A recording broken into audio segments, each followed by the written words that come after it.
नमस्कार, सनाधिकार TV news network में आप सभी का स्वागत है। मैं हूं आपके साथ कंचन मिश्रा। चलिए रुक करते हैं आज की कुछ खास खबरों की तरफ।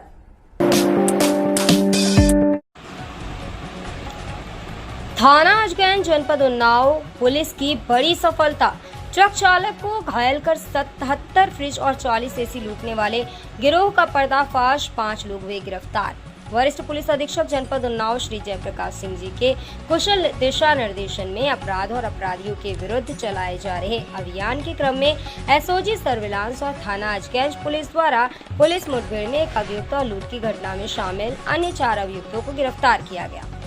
पुरस्कार में पुलिस अधीक्षक उन्नाव द्वारा 25,000 रुपए नगद पुरस्कार घटना का अनावरण करने वाली टीम के लिए किया गया था, जिसे पुलिस महानिरीक्षक लखनऊ रीस द्वारा बढ़ाकर 50,000 रुपए किया गया था।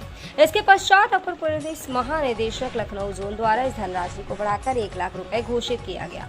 अतः अधिकतम धनराशि 1 लाख रुपए घोषित की गई।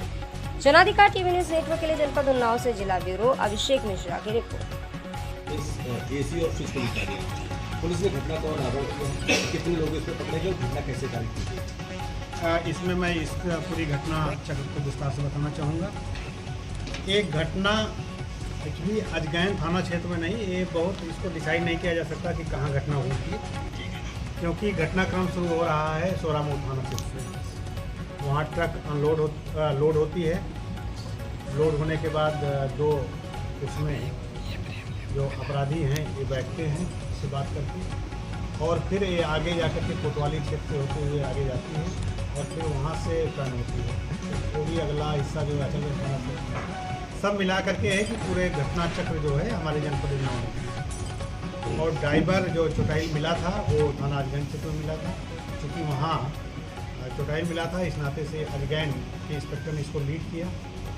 ये पूरा घटना चक्र इस प्रकार है कि 28/5/26 को थाना अजगैन पे श्री राजेश कुमार गुप्ता जी ने, जो थाना नौबस्ता कानपुर के रहने वाले हैं, इन्होंने एक तहरीर दिया कि हमारे ट्रक जिसमें 77 फ्रिज और 40 एसी लदा हुआ था, ये नहीं मिल रहा है और ड्राइवर ऐसे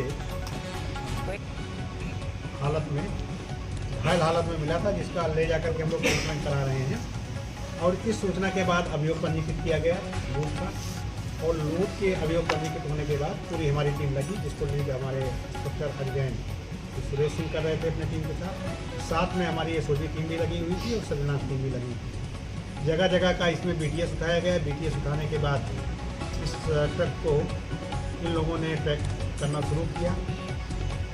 लखनऊ जाने के बाद ये डिसाइड नहीं हो पा रहा था कि ये ट्रक किस दिशा में गया हुआ है, तो सभी अपना जो रोड है जाकर के देखने के बाद NH-27 का, वहाँ से इन लोगों ने सभी दिशाओं में ट्रैक किया तो पाया कि एक ट्रक जो है पूर्वांचल एक्सप्रेस की तरफ जाता हुआ दिखाई दे रहा है। पूर्वांचल एक्सप्रेस वे पे जाने के बाद सबसे पहला जो टोल पड़ता है, वहाँ इन्होंने जाकर के जब टोल प्लाजा पे देखा तो इस नंबर का जो ट्रक नंबर था वो एकदम क्लियर था, NL01 EH 7041। इस नंबर पे इन लोगों ने देखा तो कोई ट्रक नहीं जा रहा है, लेकिन एक संदिग्ध ट्रक जा रहा है जिसपे नंबर जो पड़ा हुआ है NL की जगह यानी लिखा हुआ है और 7041 की जगह 7044 है। जब इन्होंने उसको बहुत कायदे से देखा तो 41 की जगह वो जो 44 है वो टेम्परिंग की हुई थी, और यानी की जगह जो है NL की जगह यानी लिखा हुआ है। फिर आगे इन्होंने देखा तो वो नगद भुगतान करके वो वहाँ टोल प्लाजा पे आगे बढ़े थे। इसके बाद आगे जितने भी कट थे पूर्वांचल एक्सप्रेस पे सभी जगह पे इन्होंने पेश किया। 191 किलोमीटर के पास जाकर के मैंने पाया कि ट्रक जो है गोरखपुर के लिए जो एक्सप्रेस वे से लिंक रोड जा रही है इसको उतरा है, और पीछा करते हुए, और सर्विलांस टीम भी इसमें मदद कर रही थी। इसके सामने देखिए, और नंबर जो थे मोबाइल नंबर, उसका जब उन्होंने एनालिसिस किया तो पाया कि ट्रक के साथ 2 मोबाइल नंबर भी मिल रहा है। लेकिन बाद में फिर पाया कि एक नंबर जो है वो बिहार में मोतिहारी के पास चला गया है और दूसरा जो है कसिया में रुका हुआ है। 3-4 घंटे बाद फिर इन्होंने एनालिसिस किया तो पाया कि दोनों एक ही ढाबे के पास लोकेशन मिल रहा है। रात में लोगों ने जाकर के वहाँ एक सादे कपड़ों में खुद जानकारी करने का प्रयास किया। तो जो चेहरा इन लोगों ने डेवलप किया था उस चेहरे से मिलता हुआ आदमी वहाँ दिखाई पड़ा।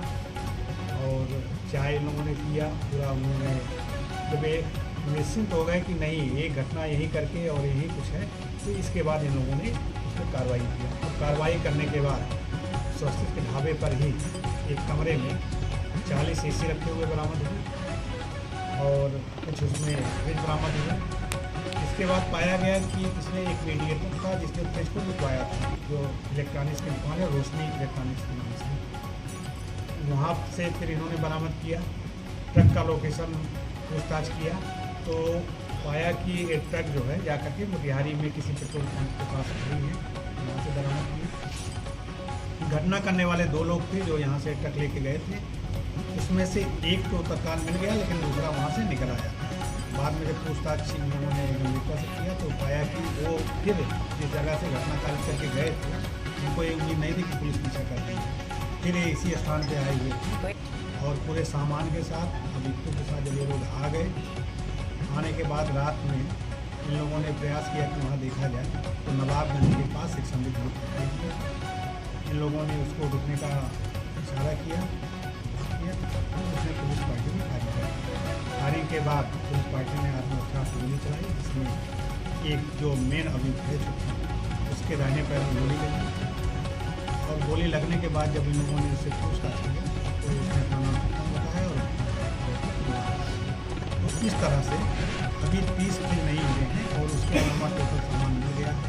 दोनों मेन अभियुक्त गिरफ्तार हो गए हैं और इस चोरी के माल को बिकवाने वाले, चोरी के माल को छुपाने वाले और जो चोरी का माल अपने दुकान पे ले जा करके बेचे थे, ये तीनों की गिरफ्तारी हो गई, जिनको जेल भेजा जा रहा है।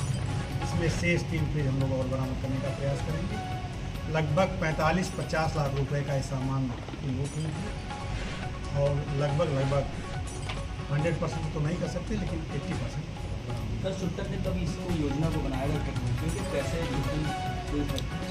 पूछताछ में छुट्टन ने स्वीकार किया है कि 2 दिन पहले शनिवार को ही एक दूसरी ट्रक लेकर के आया था और उस ट्रक का ड्राइवर जो है बीमार था तो इस बहाने से लेके आया था। इसके बारे में ये भी पता लगा कि ये पहले बस चलाया करता था, ड्राइवर है।